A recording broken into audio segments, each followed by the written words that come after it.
jërë ngeen jëf mbokk yi ci ànd beeg noonu ñu fas yéene wéyal li di xibaar tàggat yaram bi ci biir réew mi ak bitim réew bu àndee ak dogalu borom bi mbokk yi asalaamaaleykum. xibaar yi dañ koy doore ak ki nga xamante bi moo di Sadio Mané international sénégalais bi di football foofee ci Al Nassr Arabie Saoudi liñ daal di jàng ci kéttu xibaar yi tey jile mooy li nga xamante ne bii moo di club bii di nga xam nekkoon na fa di Salzbourg wax ne daal bu ngeen sàggoonut Sadio Mané dina fa daal di tellu. loolu yi nag ñii di xibaar yi léegi leen ko daal di jàng léegi Sadio Mané nag ñi ko doon dégg ci yeneen club yu bëree bëri pour maanaam ñu daal di koy recruter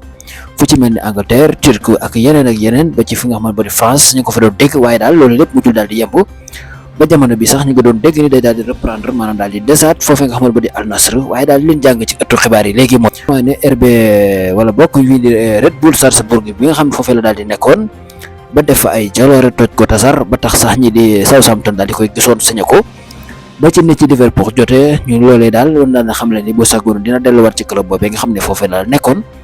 di Red Bull Salzbourg moom mi di Sadio Mané ana lu ngeen ci gis mbokk yi war na dem wala warul dem wala dafa war a des fi nga xam moo di Al Nassr wala dafa war a xoolaat beneen club la war a def am teet mbokk yi li ma fi amoon lu doon yëglu ba ci kanam ak yeneen ba ante ak toogalu borom bi jaagee jëf